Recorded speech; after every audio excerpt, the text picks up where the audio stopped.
제가 봉독해 올리도록 하겠습니다.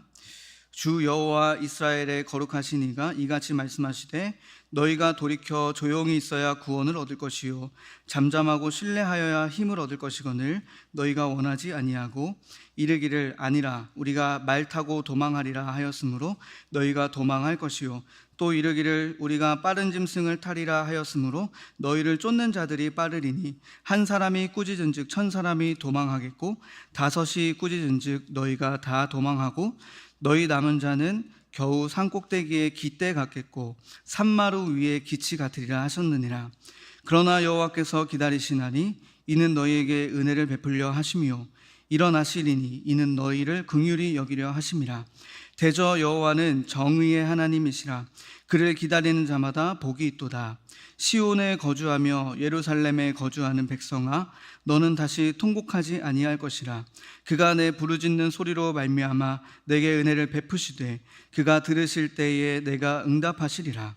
주께서 너희에게 환난의 떡과 고생의 물을 주시나 내 스승은 다시 숨기지 아니하시리니 내 눈이 내 스승을 볼 것이며 너희가 오른쪽으로 치우치든지 왼쪽으로 치우치든지 내 뒤에서 말소리가 내 귀에 들려 이르기를 이것이 바른 길이니 너희는 이리로 가라 할 것이며 또 너희가 너희 조각한 우상에 입힌 은과 부어 만든 우상에 올린 금을 더럽게 하여 불결한 물건을 던짐같이 던지며 이르기를 나가라 하리라.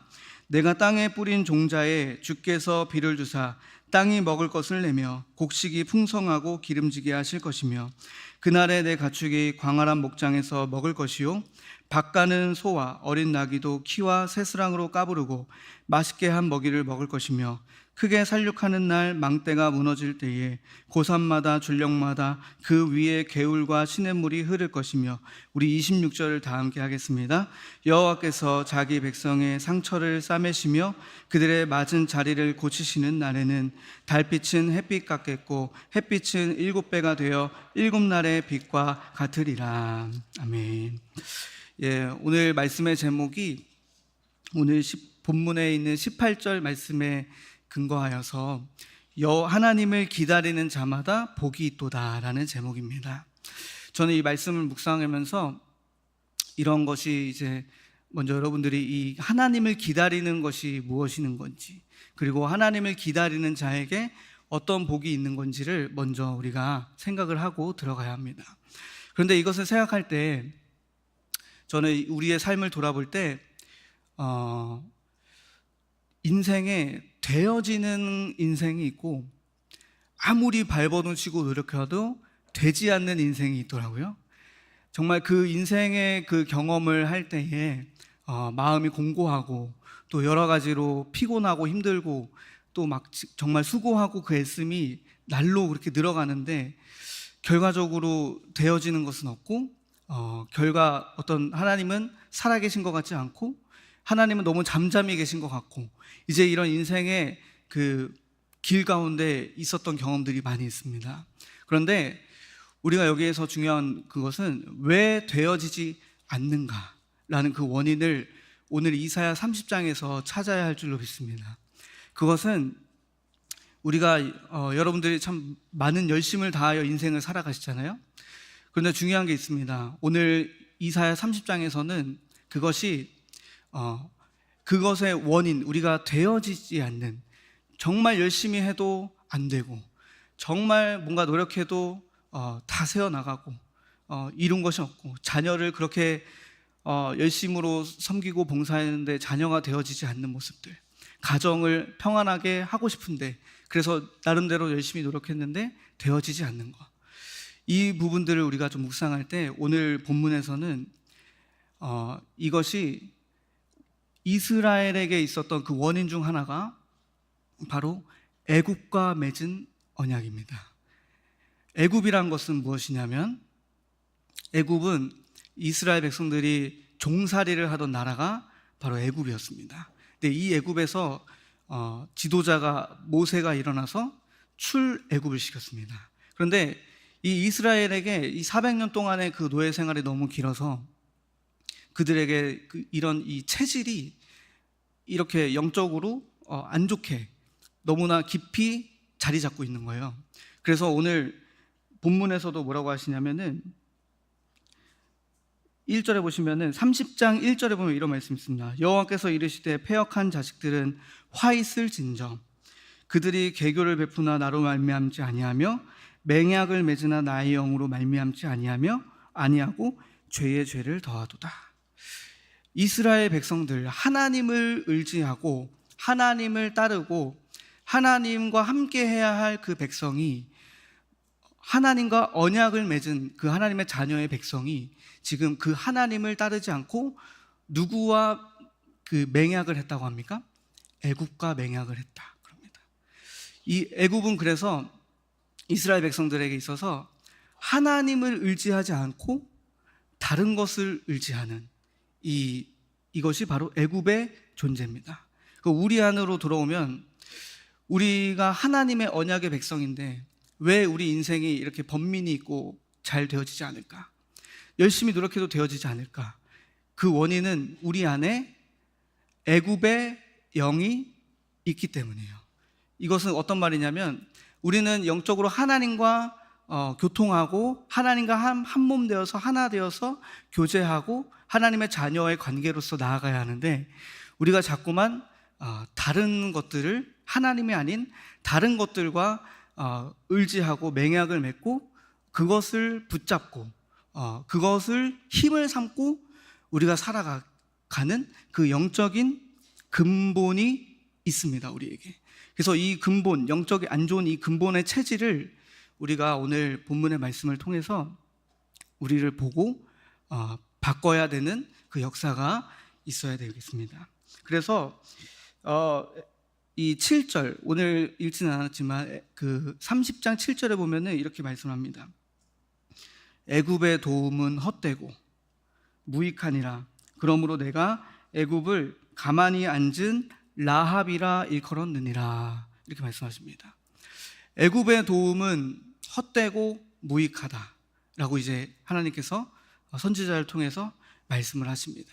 그런데 우리는 이 헛된 애굽의 이 도움을 마치 무엇인가 있는 것과 같이 이것을 잡으면 내 인생이 이제 펼쳐지겠지, 이것을 의지하면 내가 이제 세상에서 무언가 될 수 있겠지라는 그 마음으로 우리는 그 애굽을 붙잡습니다.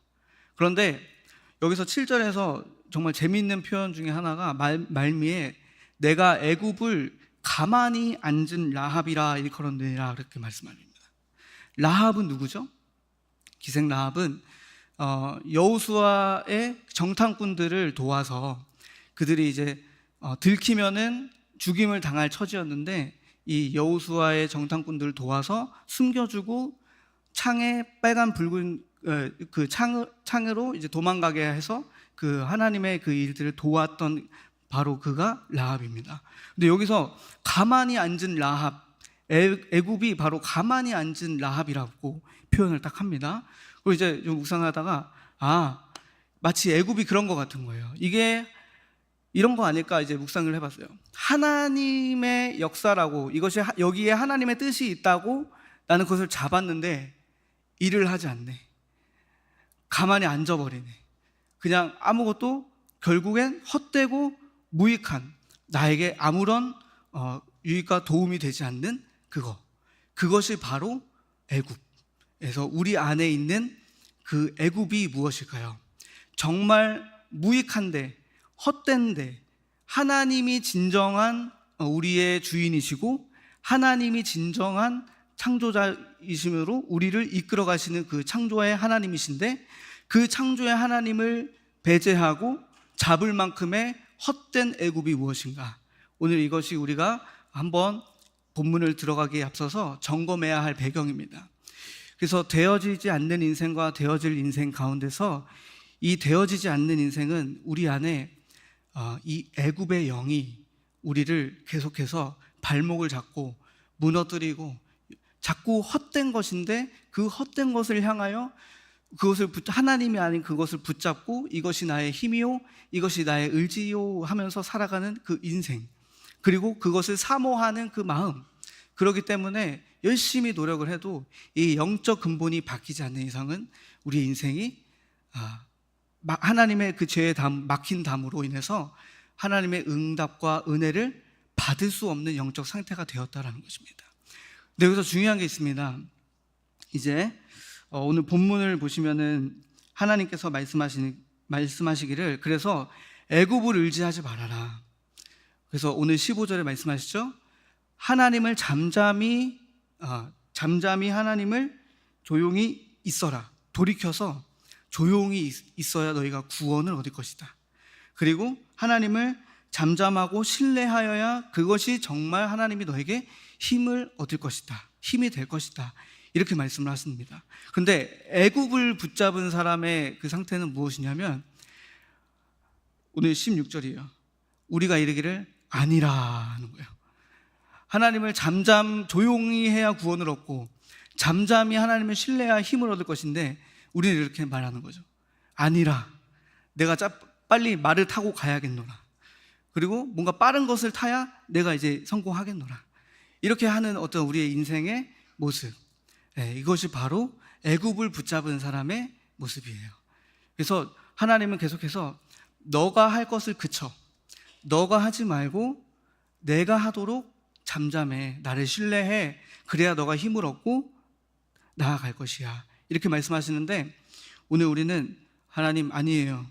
내가 해야 되겠습니다. 하면서 계속해서 뭔가 다른 수단을 하나님 그게 지금 내 삶과 무슨 상관이 있습니까? 지금 내가 이 여러 가지 이 문제가 지금 나를 공격하는데 이거 빨리 내가 이렇게 해결해야 되지 않겠습니까? 하면서 자꾸만 뭔가 인본적인 수단과 방법을 통하여서 고쳐가려고 하지만 결국에는 인생이 계속해서 안 되어지고 꼬여가고 그런 모습을 우리 스스로 우리 안에 있는 애굽의 영으로 말미암아 만들어 간다는 것입니다. 그러면 우리가 여기에서 감사한 것은 18절 말씀이에요. 이 18절 말씀에 하나님께서 말씀하십니다. 그러나 여호와께서 기다리시나니. 우리의 인생 가운데서 이렇게 참 많은 발버둥과 열심을 다한 노력과 이런 것들이 또 실수도 많고 넘어짐도 많고 되어지지 않는 것 속에서 막 여러 가지 막 문제들 투성이가 많았었는데 하나님은 우리에게 말씀하시는 거예요. 그러나 하나님께서 기다리신다. 나를 기다리신다. 이 부족하고 연약한 나를 기다리신다. 왜 하나님은 기다리실까요? 18절 나오죠? 너희에게 은혜를 베풀려 하심이요. 하나님이 우리를 기다려 주시는 이유는 우리에게 은혜를 베풀어 주시기 위하여서 하나님께서 우리를 기다려 주신답니다. 이 말씀 자체가 저가 이 말씀 준비하면서 묵상하는데 엄청 크게 다가오는 거예요. 왜냐하면 저는 애국 같은 영이 있는 사람이거든요.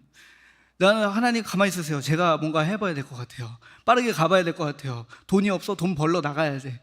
이런 거. 공부 없어. 공부 막 해야 돼. 열심히. 그리고 막 이제 이런 거 있잖아요. 나의 동기와 의와 열심을 가지고 하나님이 하시기 전에 내가 먼저 하려고 막 뭔가 발버둥 쳐. 근데 되어지는 건 없어. 그래서 어떻게 해요? 무너져 내려서 또 주저앉아요. 주저앉아서 가만히 있다가 또 뭔가 문제가 벌어지면 깜짝 놀라서 또 막 뭐 이렇게 가요. 그러다가 또 막히면 내가 하다가 막히면 주저앉아. 그래서 또 가만히 있다가 또 문제가 탁 와요. 그럼 또 이렇게 가요. 그런데 하나님께서 그마저도 나에게 은혜를 베푸시려고 지금 작업을 하고 계시는구나. 기다리고 계시는구나. 그래서 제가 이것을 느낀 게 이제 대학원 과정에서 이것을 깨달았어요. 이 과정을. 저는 이 갈등이 있었습니다. 어떤 갈등이 있었냐면 저에게 애굽의 영이 있었던 거. 이 애굽의 영이 들어왔던 것이 무엇이냐면 경제예요. 경제, 돈. 그래가지고 돈이 우상이 딱 나에게 들어와서 이 사역의 길을 감에 있어서 갈등이 일어나는 거예요. 사역자가 되면 이 경제적으로 큰 어려움이 있을 것이고 결혼도 못 하기에 좀 어렵지 않을까? 이제 그런 생각을 가졌었습니다. 그 정말 내 한 몸과 내 한 가정을 이렇게 잘 살아갈 수 있을까? 이런 걱정. 그럼 돈을 벌어야 되지 않을까? 이렇게 고민이 되는 거예요. 그러면서 한편으로는 하나님께서 이 오늘 7절에 가만히 앉은 라합, 이 가만히 앉은 라합, 뭔가 거기에 응답이 있는 것 같아 라고 하는 거 있잖아요. 거기 이거 말고 저기에 하나님의 뜻이 있는 것 같아 라는 거 있잖아요. 그래서 그걸 붙잡고 싶었던 거예요. 그게 무엇이냐면 이제 음악이었죠. 저에게 하나님 음악밖에 안 주셨으니까 음악밖에, 그럼 내가 이 음악으로 뭐예요? 성공해야겠다 해가지고 곡을 많이 써가지고 이제 막 이렇게 잘 유명해져가지고 저작권 그 비용을 이렇게 얻어가지고 평생 수익으로 나의 연금처럼 이렇게 해야지, 이렇게 그래가지고 막 음악에 딱 몰두를 해요. 그런데 이 길로 가면 갈수록 어떤 일이 벌어지냐면 환란의 떡과 고생의 물이 오는 거예요. 안 돼. 열심히 하는데 잘 안 돼요. 그리고 계속 갈등은 빚어지고, 그리고 이 대학원이라는 그 과정을 잠깐 내려놓고 하나님 여기는 아닌 것 같으니까 제가 저기 가만히 앉은 라합을 좀 보겠습니다 해가지고 가만히 두고 저기 라합을 가는 거예요. 여기에 뭐가 있을까? 여기에 큰 축복이 있을까? 해가지고 막 뒤척뒤척 거리는 겁니다. 그런데 저에게 이 막 사명에 막 이런 갈등을 하니까 한란의 떡과 고생의 물이 만나지는 사건이 하나 있었어요. 그게 무엇이냐면 경제 우상이잖아요. 돈 우상. 그러니까 돈이 갑자기 한 번에 나갈 일들이 막 생기는 거예요. 돈이 우상이니까. 그래서 어떤 일이 벌어졌냐면 갑자기 멀쩡한 차가 터져요. 네. 멀쩡한 자동차가 갑자기 그 냉각수가 터져가지고, 그래서 그때까지만 해도 인지를 못했어요. 이게 왜 터졌지 해가지고 수리를 받으러, 그냥 중고차니까 수리를 받아야지 해가지고 갔습니다. 그랬더니 수리비가 40만 원 이러는 거예요. 그래서 엥? 그래서 처음에 너무 비싼데? 이 생각을 했어요. 그래서 갑자기 이제 아내한테 전화를 해가지고 뭐 40만 원이래, 어떻게 해서 해야지 이러면서 했어요. 근데 약간 마음에 거기에서 스크래치를 받더라고요. 40만 원도 이렇게 일시불로 긁을 수 있으면 얼마나 좋을까. 근데 돈이 없으니까 할부로 해주세요 이렇게 하는 거, 그래서 몇 개월 해주세요 하는 거, 이게 너무 약간 그 카센터 사장한테도 존심이 상하는 거예요. 그게 우상이니까, 그게 영이니까, 나의 애굽의 그 흑암이니까요. 그래서 다시 이제 갔더니 고치고 갔어요. 그런데 고치고 온 날 또 터졌어요. 이게 뭐지? 해가지고 다음날 카센터를 갔어요. 그랬더니 막 이러더니 범퍼를 뜯어야 된대요. 그래서 범퍼를 뜯는데 이 전 차주가 범퍼에다가 피스를 박아놨어요. 이 못을. 그래가지고 이걸 뜯으면은 다시 못 박는 거예요. 이걸 다시 못 끼는 거예요. 그래서 범퍼를 사야 되는 거예요. 그래가지고 그거 몇십만 원 하는 거예요. 다시 전화했어요, 아내한테. 여보, 범퍼비가 요만큼 나간다는데. 도합 막 100 얼마가 깨졌어요. 한순간에. 그래서 갑자기 이게 웬일이지? 이게 무슨 일이지? 이게? 그래서 그때 저의 생각과 마음을 딱 꿰뚫는 하나의 하나님의 음성이 뭐였었냐면, 제가 그 일이 있기 전에 이 경제가 우상이고 또 이런 애굽에 아주 안 좋은 그 영적 문제가 있다 보니까 아버지하고 이제 매이는 어떤 이런 문제도 있었어요. 그러니까 어느 날인가 이제 그 아버지를 통하여 저에게 그 주차 위반 범칙금 딱지가 저에게 날라왔어요. 그래서 딱 보는데 혈기가 나는 거예요, 차 운전하는데. 아니, 아버지는 왜 이렇게 해가지고 또 이렇게 범칙금을 막 몇만 원이 나가게 해. 그거 4, 5만 원 나가는 거, 그 경제가 또 저에게 우상이니까 그게 이제 나가는 것 때문에 막 아버지를 원망하게 되는 거예요. 근데 그 마음에 그래서 하나님의 음성 주시는 게 무엇이었냐면, 노아의 둘째 아들, 노아의 세 아들 셈, 함, 야벳 중에 함이 있잖아요. 그 함이 노아가 홍수가 지난 다음에 술에 취하여서 다 벗고 누워 있었는데 그 수치를 가려주지 않고 드러냈잖아요, 함이. 그래서 제 마음에 그게 오는 거예요. 함 같은 마음이, 함의 영이 그것으로 인해서 이게 팍 찔림이 오는 거예요, 저에게. 그래서 그것을 이거구나 하면서 저는 처음에 그건 줄 알고 회개를 했어요. 그런데 이제 어느 날인가 저희 부모님이 그 소식을 듣고 집에 찾아오셨어요. 그래가지고 부모님이 왜 갑자기 이렇게 큰 돈이 나갔느냐, 이거는 분명히 하나님의 뜻이 있을 것이다, 이렇게 말씀하시더라고요. 그래서 막 다 토설을 했어요. 사실 아버지를 제가 이렇게 원망했고, 뭐 노아의 사건을 통해서 이렇게 함에 그걸 깨닫고 회개했습니다. 아버지 죄송해요. 그러니까 아버지가 막 웃으세요. 그래서 그럴 수 있지 하면서, 그런데 갑자기 어머니가 물어보시는 거예요. 너 대학원은 어떻게 됐니? 이렇게. 그러니까 거기에서 갑자기 제가 풀이 확 죽었어요. 왜냐하면 그거를 가지 않기 위하여 다른 것을 몰두하고 막 하고 있었잖아요. 그런데 그것을 저의 영적인 그 본래 내가 해야 할 일에 대하여 찔림을 제가 받았어요. 그 문제를 통해서. 그래서 사실은 토설했어요. 이렇게 학비가 없으니까 제가 이거 고민이 된다. 이 길을 가는 것이 정말 하나님 옳은 길인지 아닌지 너무 고민이 됩니다. 그러면서 막 고백을 하니까 어머니가 그러셔요. 그거였구나. 너의 문제가 그거였구나. 너의 지금 이 가정에 일어나는 그 문제, 애굽의 영, 그것이 바로 무엇이에요? 하나님의 뜻이 아니라 나의 의와 힘을 삼아 가고 있는 그 영적 상태, 그것을 보게 하셔서 어머니가 그것을 꺾어주시고 이렇게 말씀하셨어요. 걱정하지 말고 가서 졸업할 때까지 엄마랑 아버지가 도와주겠다고 이렇게 하셔가지고, 그때 거기에서 확 왔어요. 그 뭔가 역전이 되기 시작하는 거예요, 그 문제들이. 그래서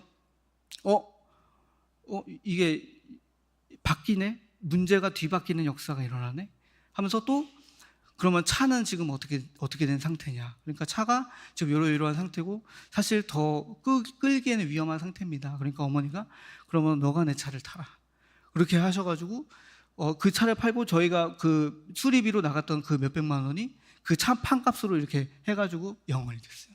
그래서 그런 걸 경험하면서 열심히 내가 막 뭘 해보려고 했는데 안 되어지는 그 인생은 바로 이 애굽의 영이에요. 이 애굽의 영이 내 안에 있는 이 애굽의 영이 하나님과 우리 사이를 가로막아서 내가 자꾸만 하나님의 본래 붙잡아야 할 사명을 깨닫지 못하고 다른 것을 붙잡고 기웃거림으로 그것을 의지하고 힘을 삼으려고 할 때 이렇게 문제가 온다. 근데 그 문제를 통해서 하나님은 우리를 은혜 베푸시기 위하여 기다리시고 우리를 준비시키셔서 그 문제가 도리어 우리의 인생에서 크게 볼 때 축복이 되어지는 역전으로 우리를 이끌어 가신다는 것을 우리가 깨달을 수 있습니다.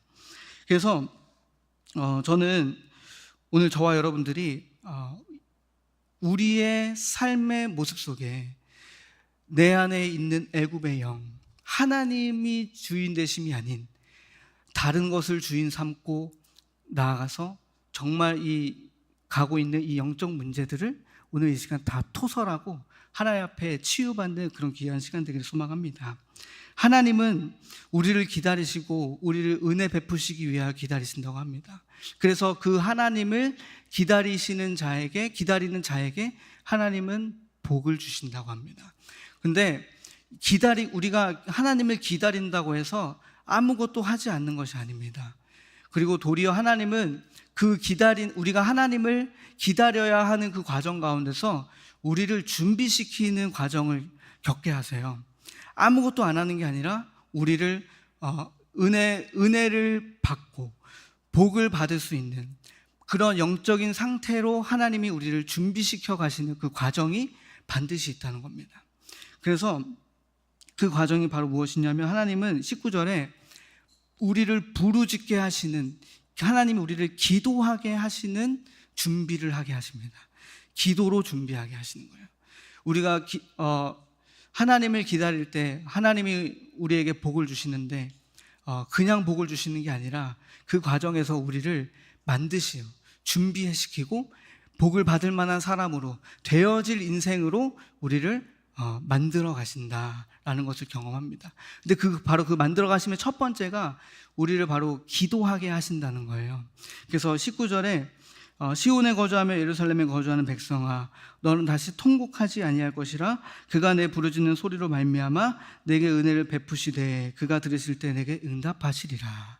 우리가 부르짖는 그 소리로 말미암아 하나님이 은혜를 베푸신다고 말씀하십니다. 부르짖는 소리가 무엇입니까? 우리의 인생에서 하나님을 찾고 기다리는 그 기도의 과정을 하나님이 우리에게 반드시 걷게 하신다는 거예요. 저는 그렇게 그 인생에서 고민이 많이 되어질 때 하나님 앞에 그래도 여러 그 기도를 놓치진 않았던 것 같아요. 저의 인생에서 무시로든 정시로든 하나님 앞에 붙잡아서, 하나님, 저의 인생이 왜 이렇게 이런 길을 걷고 있을까요?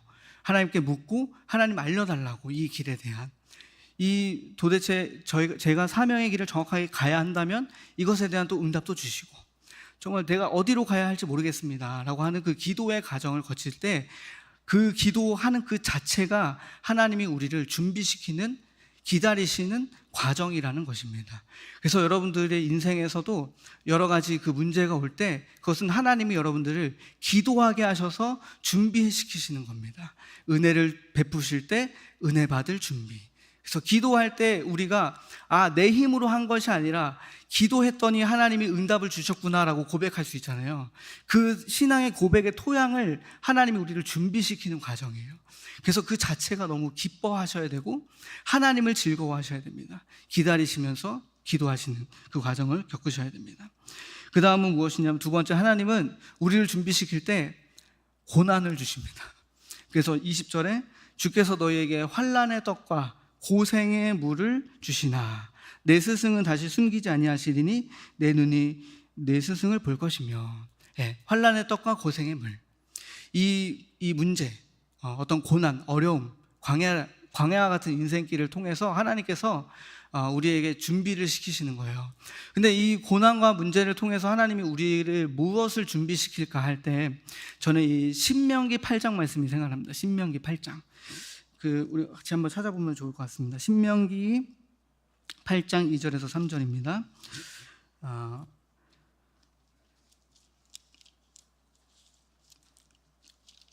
고난의 이유, 광야의 이유가 있습니다. 그것은 8장 2절에서 3절입니다. 제가 읽겠습니다. 내 하나님 여호와께서 이 40년 동안에 내게 광야길을 걷게 하신 것을 기억하라. 이는 너를 낮추시며 너를 시험하사 내 마음이 어떠한지 그 명령을 지키는지 지키지 않는지 알려 하심이라. 너를 낮추시며 너를 줄이게 하시며 또 너도 알지 못하며 내 조상들도 알지 못하던 만나를 내게 먹이신 것은 사람이 떡으로만 사는 것이 아니요 여호와의 입에서 나오는 모든 말씀으로 사는 줄을 내가 알게 하려 하심이라. 우리에게 고난과 문제를 주시는 이유는 바로 이것입니다. 하나님께서 우리에게 가르쳐 주시는 거예요. 너의 인생은 너의 것이 아니다. 너를 낮추겠다. 그리고 너를 시험해서 나의 말을 잘 듣는지 안 듣는지 내가 보겠다. 하나님이 이것을, 고난을 통해서 우리를 가르쳐 주시는 거예요. 그래서 그 가르치심 중에서 핵심은 바로 이겁니다. 사람이 떡으로만 살 것이 아니라 하나님의 입에서 나오는 모든 말씀으로 말미암아 살리라.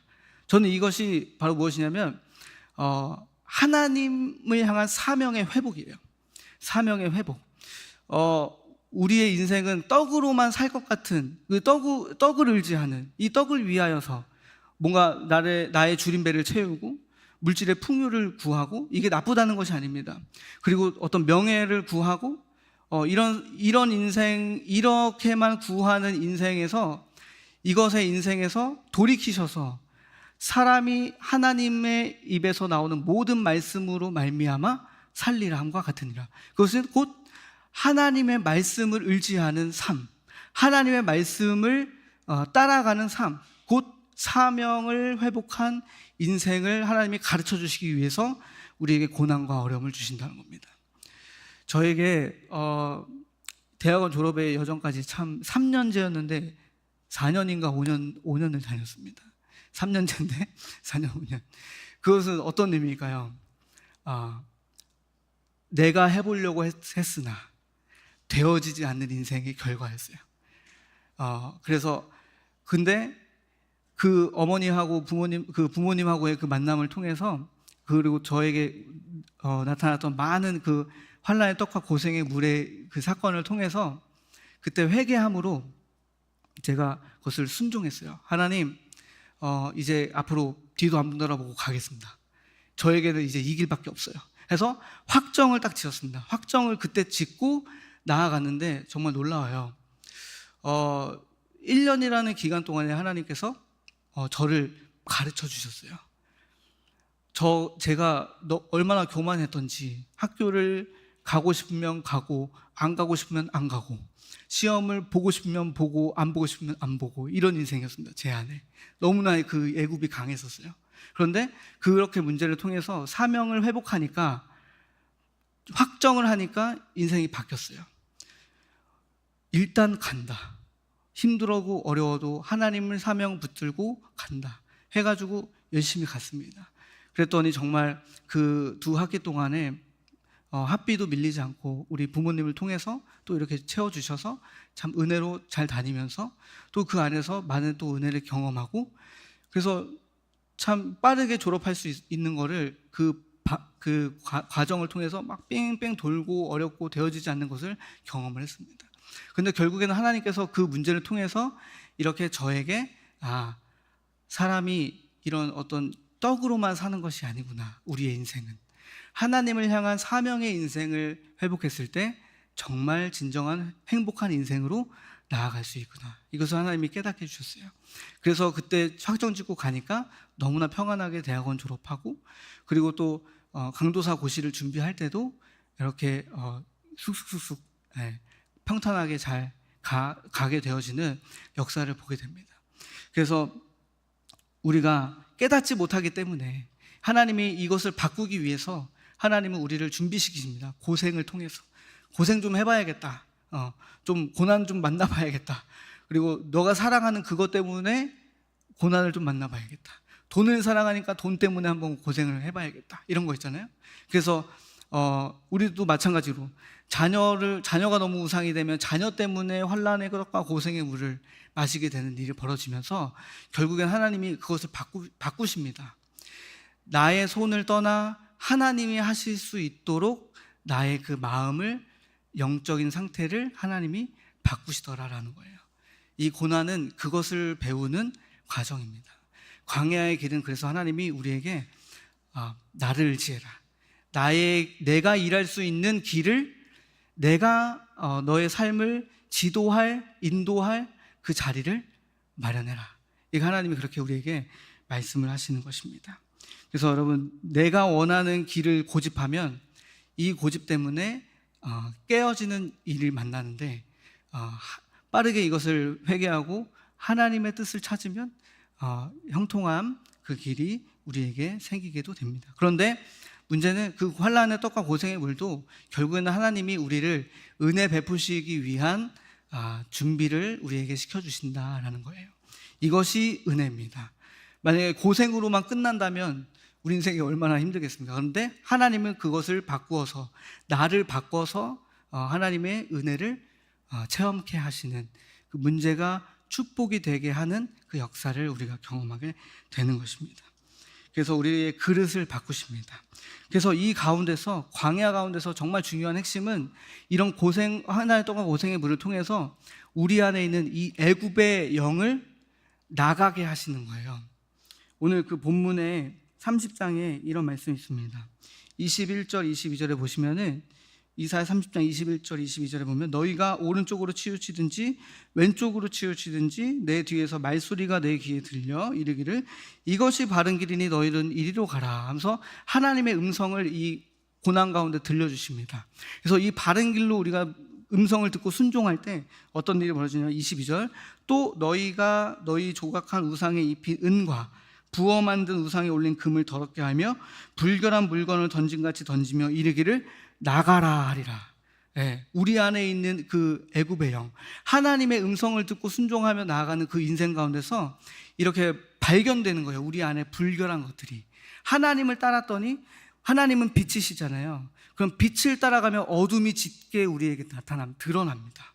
그래서 그 드러나는 것을 가지고 우리가 깨닫게 되는 거죠. 우리 안에, 내 안에 이 애굽의 영, 하나님은 보다 더 사랑하는 이것이 나에게 있구나.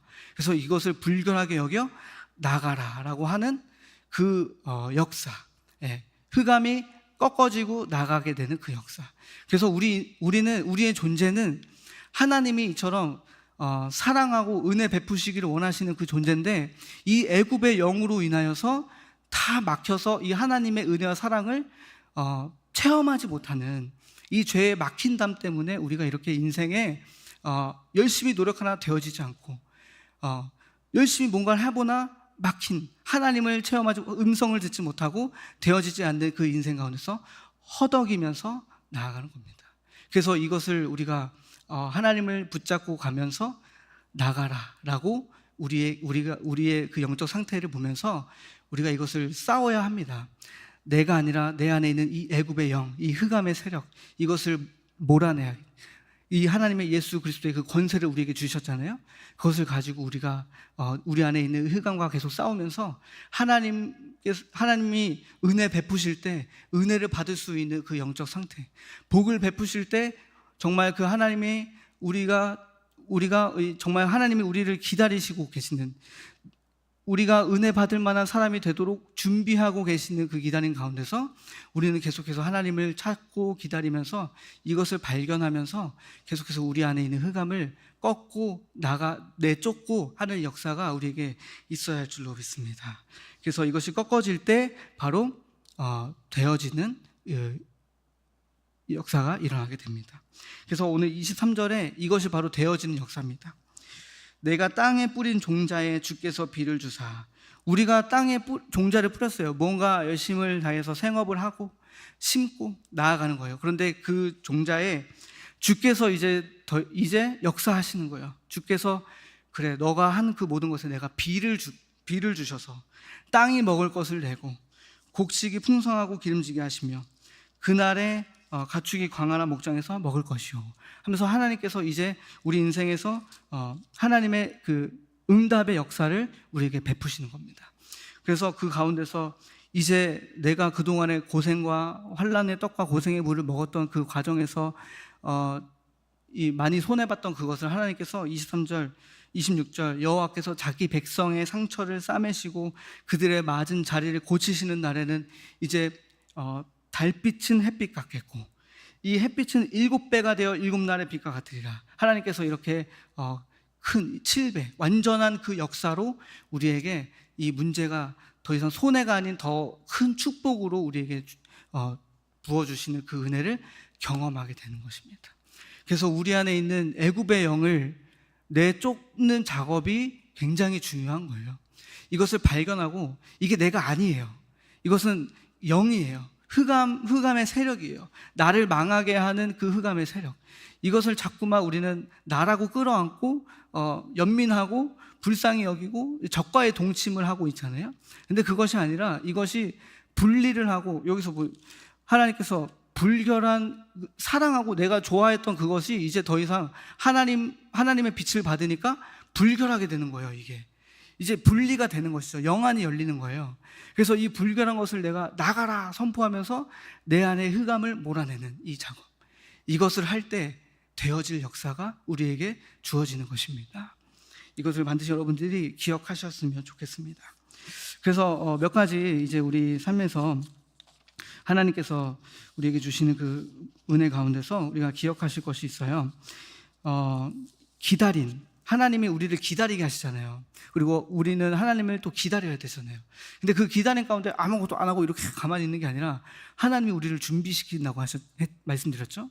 기도하게 하시고 또 그 고난의 문제를 통해서 하나님의 음성을 듣게 하시고 그곳에서 사명을 회복하게 하시는 거, 이것을 우리에게 알려주셨고 또 마지막 한 가지로는 뭐예요? 내 안에 있는 흑암을 준비시키는 것. 내 안에 있는 흑암을 내가 더 사랑했었던 그것이 불결하게 여겨지고 하나님을 더 사랑하고 이것을 내쫓는 역사를 하나님이 우리에게 준비시킨다고 했습니다.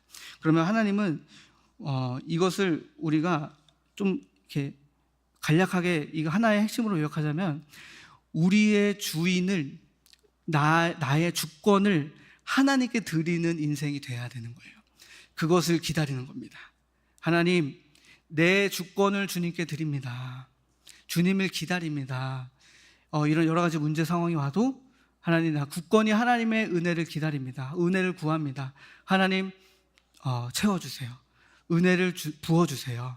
오늘 그래서 우리가 붙잡아야 할 것은 이 기다림의 은혜. 하나님, 여러 가지 문제들이 있어도 이것을 붙잡으셔야 돼요. 하나님, 주를 기다립니다. 주님, 은혜를 베풀어 주세요. 또 하나님은 내게 은혜를 베푸시기 위하여 나를 기다려 주신다고 약속을 하셨군요. 하나님, 그런 그 은혜 너무 감격스럽고 내가 그 은혜에 감동받아서 하나님, 저 하나님을 기다리고 내 인생의 주권을 이제는 내가 아니라 주님께 드리겠습니다 라는 이 고백이 우리에게 주어져야 할 줄로 믿습니다. 이렇게 살았던 사람들이 있어요. 어떤 사람들이냐면 제가 예화로 몇 가지 가져왔는데요. 프란츠 요셉 하이든, 이런 사람이 있어요. 이 사람이 누구냐면은 음악가예요. 작곡가예요. 음악가. 그래서 고전주의 음악가인데 이 사람의 별명이 있어요. 교향곡의 아버지라는 별명이 있어요. 이 사람이 어떤 사람이냐면, 이렇게 말하면 잘 모르시잖아요. 근데 이 사람과 동시대에 활동했던 사람을 이야기하면 좀 이해가 빠르세요. 이 사람과 같이 활동했던 사람은 베토벤, 모차르트, 이런 사람이에요. 근데 이 베토벤, 모차르트도 우리가 막 훌륭하다고 하잖아요. 근데 이 교향곡이라는 거, 이 오케스트라 곡 있죠? 오케스트라 곡. 이것을 이 사람이 104곡을 작곡했습니다. 104개의 곡을 작곡을 했어요. 근데 베토벤은 몇 개냐면 9곡, 모차르트는 41곡 이렇게 작곡을 했어요. 그래서 너무나 월등한 차이가 나죠. 그럼 이 사람의 그 비결이 무엇일까? 어째서 이 교향곡의 아버지라는 별명을 이 사람이 얻었을까? 보니까 이 사람들, 이 하이든이라는 사람의 제자들이, 하이든이 제자들에게 쓴 편지를 공개했는데 이게 뭐라고 했냐면, 하나님을 생각하면 내 마음이 기쁨으로 가득 차 음표들이 스스로 튀어나온다. 네. 하나님을 생각하면 너무 마음이 기뻐서 음표가 이렇게 튀어나온대요. 이 정도까지 하나님을 기뻐하고, 여러분 혹시 계세요? 사업을 하는데 하나님을 기뻐해서 막 사업 아이템 막 떠올라, 계획이 막 떠올라, 창조의 영이 막 떠올라.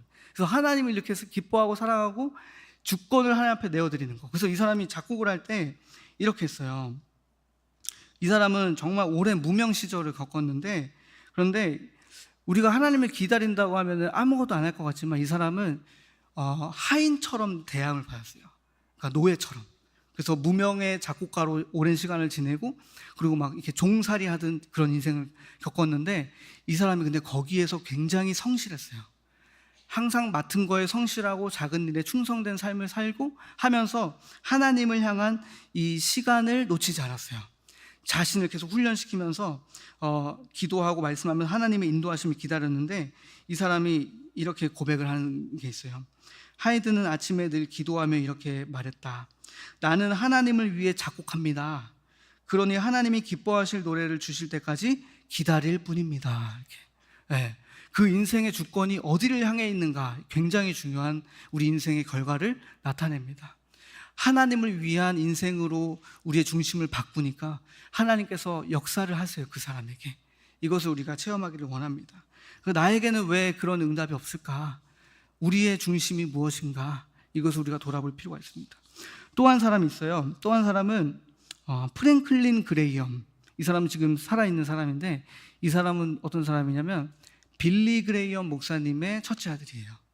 이 빌리 그레이엄 목사님은 20세기에 가장 영향력 있는 복음 전도자인 목사님. 그래서 전 세계를 돌아다니면서 설교를 하시고 2억 명 이상에게 복음을 전했다고 알려지는 그 목사님인데, 그분의 첫째 아들인데, 이분이 처음에는 이런 삶이 아니었어요.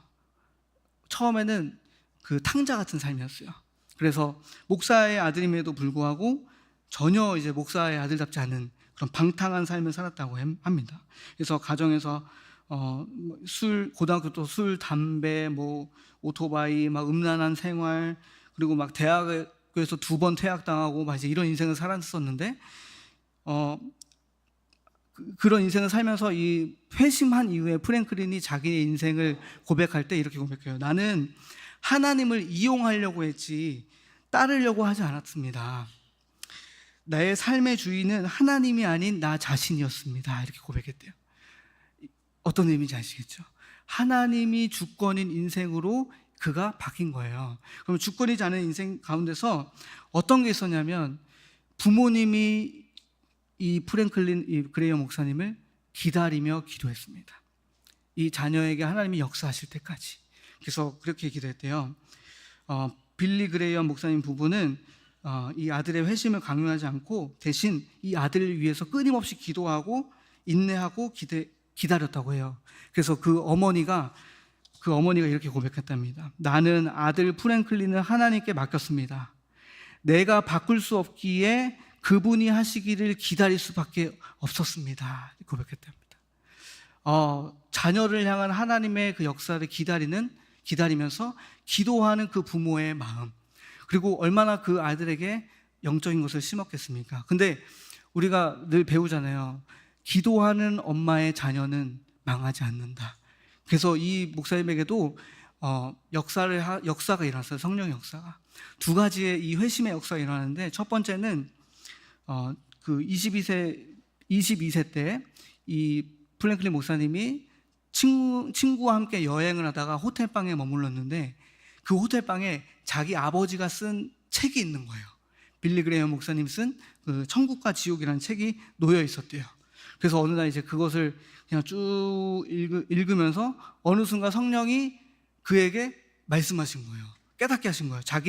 자기의 영적 상태를 자각하게 하신 거예요. 그게 뭐냐면, 내가 이렇게 세상도 한 다리, 하나님의 나라도 한 다리, 이렇게 양다리를 다 걸치고 있는 영적인 상태.